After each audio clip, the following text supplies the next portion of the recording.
une interpellation exactement alors avant dañuy daal di ñëw itam si mbir mi li jot a xew jàpp nga ni dafa défier la police la gendarmerie wala kon yenn si ay corps d'élite exactement alors avant ñu ne aussi juge bi tey mën na Bougane mën na defaat kaso bi une semaine maanaam ni date bi semaine prochaine la koy yëkki wala kon délibération bi semaine prochaine la koy daal di li nga xam ne que mu di génnee et tant d'autres lan lañ mën a comprendre ci foofu noonu tey mu ne ko àtte te verdict bi du génn tey peut-être. Ouais mais Fallou loolu temps justice la man je l'ai dit à un gars de gëm sa bopp démb yàggul dara daf ma ne non Bougane dañ koy bàyyi suba mooy tey le 30 démb lañ doon waxtaan ma ak un gars de gëm sa bopp les jàmbaar mu ne ma non Bougane dañ koy libérer suba le 30 ma ne ko tu n'as rien compris ça se fait que ay têtes yu mel nii ñoo entouré Bougane je suis désolé de le dire mais je l'ai dit hier xam nga man je ne mange pas mes mots ma ne ko yow li nga wax ni ça se fait que Bougane est entouré par des gens comme toi mu ne ma ma ne ko comment tu peux dire que Bougane dañ koy bàyyi suba le 30 yow pour yow justice noonu lay doxee justice day attee tey délibéré tey ne ko Bougane ñibbil ma ne ko yow sawaay yow tu n'es pas yow foo jànge mais il est en train de se perdre quand même. dama ne Bougane ne sera pas libéré aujourd'hui parce que verdict bi duñ ko joxee tey même buñ ko jugé tey mais la justice c'est pas comme les politiciens il faut ngeen xam loolu le temps de la justice n'est pas le temps des politiciens wala le temps des hommes bu ñu jugé tey Bougane ils vont lu ñu rassembler ci ay preuves ces avocats vont plaider n'est-ce pas les avocats de Bougane vont plaider les avocats de la défense aussi vont plaider la partie civile et la défense ils vont plaider maintenant après les juges qui ont siégé ñoom dinañ jël ces documents là les preuves ñu dem statuer wu xool ñu càmbar ko après ñu joxe le délibéré ma ne ko yow comment un gars qui peut me dire que non Bougane dañ koy juger tey le 30 ba pare libéré ko tey le 30 alors qu'il a été pris en flagrant délit en train de défier des gendarmes en train de faire des choses yoo xamante ne moom lañ ko toppee tey refuse d'obtempérer et aussi rébellion il s'est rebellé nee naa la moo tax ma ne la ñoom Barthélémy Diaz ñoom ñoo sacrifié Bougane parce que bu fekkee yéen a ko jiitu ci politique ñoom Barthélémy Diaz ñoo jiitu Bougane ci politique ils savent comment un État fonctionne. mais Bougane est un homme responsable. dama ne ñoom Barthélémy Diaz ils savent comment un État fonctionne. On ne défie pas l'autorité publique c'est-à-dire que on ne défie pas un président de la République avec son cortège. On ne défie pas la première institution du Sénégal avec lu mu am ci sécurité nga ne yow da ngay xuus dem fekki ko à Bakel le président est dans un point A yow tu quittes un point dans un point B tu quittes un point A Dakar pour te rendre là où se trouve actuellement la localisation du président de la République jamono boobu il était à Bakel Bougane quitte Dakar avec son convoi il dit que il va aller trouver le président à Bakel. Non, pas trouver le président. Trouver là-bas. Il va aller il va lui trouver là-bas.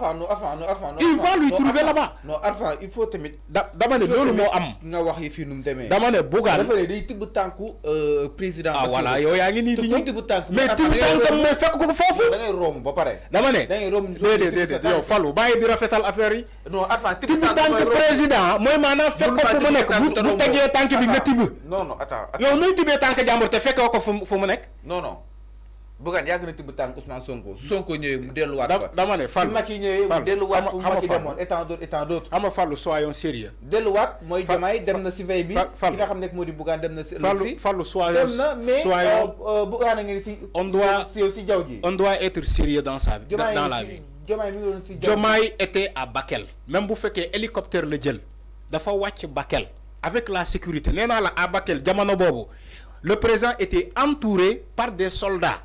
Des militaires avec leurs armes parce que on était dans une zone on était dans la frontière dama ne xam nga Fallou il faut pas aussi calculer avec une tête vide quand même dama ne le président était à Bakel c'est une zone stratégique parce que frontière la moo tax président jamono boobu il était entouré par l'armée nationale bañ nañu sax jamono boobu le ministre de l'intérieur moo ko njiitu ci les lieux le ministre de l'intérieur moo njëkk a dem avec les soldats parce que il est le président des opérations le ministre de l'intérieur moo njëkk a baliser le terrain bala président di wàcc à Bakel avec un hélicoptère président ma wax la beneen astuce président ba muy dem Bakel il a porté la tenue militaire xam nga lu tax mu def ko c'est que Fallou il faut que ngeen xam ni que il faut que ngeen xam benn affaire il faut pas parler parce que vous êtes des disciples de Bougane wala Bougane ngeen di jàppale wala leneen gis nga képp kuy jàppale Bougane da ngay wax dëgg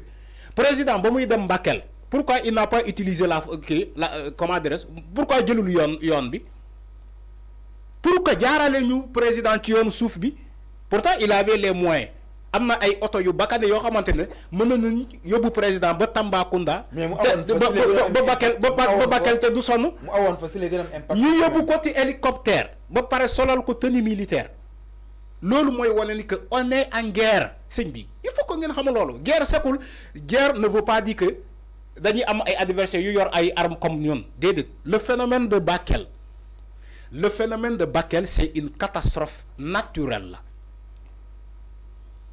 bu ñu immiscé wu ci les affaires de la République mooy maanaam on est en guerre situation d'inconfortabilité moo tax ñu arborer le président de la tenue militaire buy wane ne que ne c'est un soldat qui va dans les théâtres d'opération vous voyez loolu moo am ngeen gis un Bougane qui porte la même tenue militaire c'est-à-dire que il faut que ñu d'accord pour ngeen xam le jeu que Bougane a fait non dafa am ku la woon dama ne boo ko dugalee woon dafa am ku la woon non man kenn woowu ma pour ma dugal Bougane je suis pas en train d'enfoncer Bougane si ba mu dugalee avant tenue militaire bi da nga ma woo nga ne dafa am ku la woon ne la ma ñëw ci loolu ma ne la il faut que ñu décortiquer que pour sénégalais yi xam man je n'ai rien contre Bougane mais il faut dire les choses telles qu'elles sont président ba mu solee tenue militaire Bougane sol tenue militaire jaquette militaire la sol mu ne day dem Bakel Fallou est-ce que vous voyez la gravité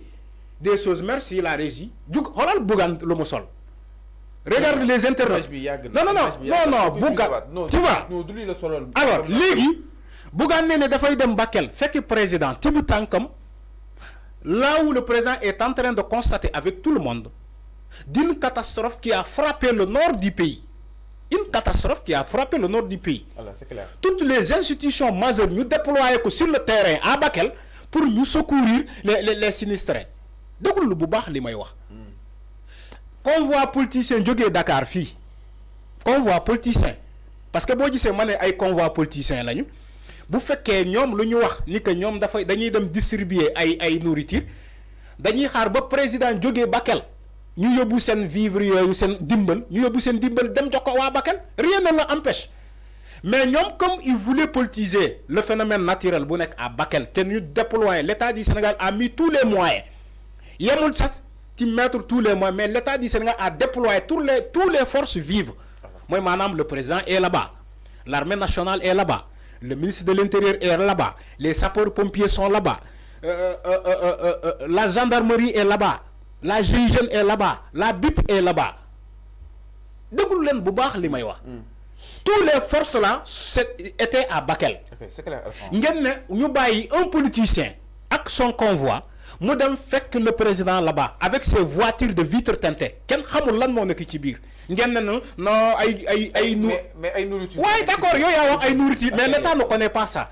La sécurité présidentielle ne connaît pas ces voitures nii di ñëw yu ma seen nii di ñëw ay lii la ñu yor. gis nga il faut féliciter la gendarmerie nationale du Sénégal Fallou mënoon nañu bàyyi Bougane mu dem ba Bakel leneen fekk ko fa dans ce cas ñun ñëppay téye suñu jëmeen. alors man Bougane bu mu solee la tenue ba mu nekkee di dem Bakel il y a un commandant un commandant de commandeur militaire un commandant bëgguma citer turam. Un commandant m'a appelé au téléphone yow sax wax naa la ko. mu ne la ma il faut dire à votre régisseur de rectifier le titrage qu'il a fait de Bougane Fallou bu fekkee man li may wax ni ay fen la yow tu peux m'en témoigner. J'ai appelé Fallou Silla yow ma woo la maa ngi woon ci beneen bërëb parce que daf ma fekk ma quitté 5 TV ma dem ci beneen soxla quand le commandant m'a appelé au téléphone quand il m'a appelé au téléphone sëñ Fallou j'ai dit oui monsieur il s'est présenté parce que on se connaît moom ak moom dañuy waxtaan lu bëri mu ne ma mais Coly ma ne ko waaw ma ne ma kan moo titre lii nii ci ci 5 TV ma ne ko bon attends ma xaaral ma woote foofu xaw ma kan moo titre mu ne ma il faut lui dire de rectifier le titrage parce que Bougane n'est pas un militaire. Quand on dit Bougane a porté une tenue militaire, on ne le dit pas.